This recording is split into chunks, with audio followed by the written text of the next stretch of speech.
There are many places in the world where no human foot has stepped. But what about them if there weren't people there?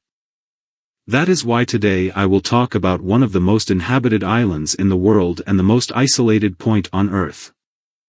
But before we begin, subscribe to canal to be part of our family. And if you like what we're doing and you don't want to miss the next episode, then turn on the notification bell. And a romantic farm on the edge of the world. Such a short description can be given of a small town somewhere in the ocean between South America and Africa. Under the jurisdiction of the British government, tourists are rare guests here and the official authorities visit there every few months. So the life of the colonies there continues as usual. The town is named after the poet Aiden Borg. They dreamed of advancing and are located on one of the islands of the Tristan da Cunha archipelago, which is part of the active volcano that rises above the water and bears the name of the archipelago. The Tristan da Cunha area has an area of 98 square kilometers, and a large part of these kilometers is occupied by the steep slopes of the volcano. The 1961 eruption forced residents to leave their home village in a hurry, simultaneously destroying the port. But 2 years later the infrastructure was restored and most people returned to their homelands. The inhabitants of the island of Tristan have a lot of fun, the descendants of the first settlers who arrived in these lands as early as the 19th century. The BBC reports that the area near St. Helena Island where Napoleon went into exile was annexed by the British to prevent the emperor from fleeing. It is not clear how they were going to do this, being 2,000 kilometers away. But it seems that the British realized that the island could be a transshipment base for the French. AVAS is advancing in Edinburgh Central Square. There is a world-famous indicator that shows the distance to different cities such as London, Oslo, Cape Town, Rio de Janeiro and others.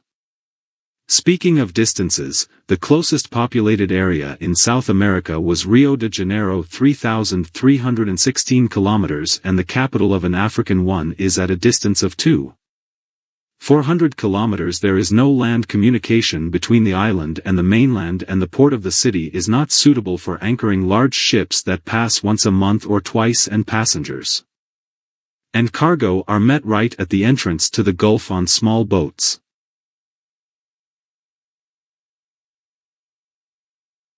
Tourists visiting the city come with rented boats. Technologies are arriving late. The internet is slow. It appeared on the island just a few years ago. There is not enough diesel or electricity on the island, so the residents of Aiden Borg have vessels advancing under the leadership of the mayor, so they decided to easily organize the village to switch to renewable energy sources.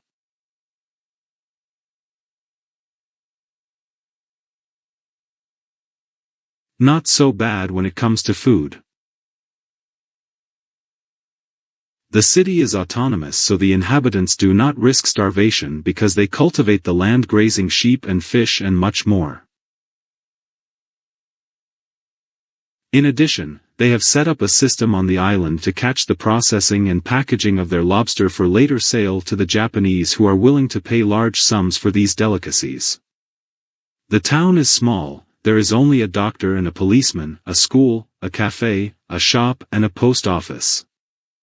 But in addition there are 2 churches, one Anglican and one Catholic, and the island's farm is owned collectively by the city's residents, who number 270 in number. They are all related to 9 different families. Foreigners are welcome but not for long. The land is not made available to migrants, so tourists do not stay too long on the island. The inhabitants speak English.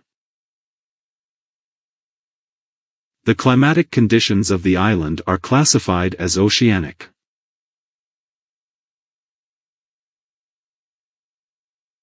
The thermometer rarely drops below 10 degrees even in winter, but also in summer it does not rise more than 24, but the inhabitants claim that it is very hot in the sun and the island can catch fire at any time.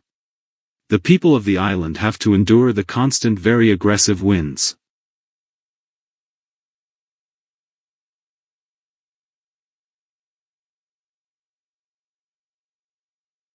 The locals also build shelters for cars, but not for rain but for wind. As a natural method of dealing with the wind around the perimeter, bushes of the genus of New Zealand are planted, which is considered an aggressive weed and very effective in such critical situations. This is the name given to this extraordinary city in the ocean, named after the son of the Queen of England, Prince Philip, who visited the colony some time ago. Friends, you would like to visit this small town? Write to us in the comments, and if you liked today's episode, then you can support us with a click soon.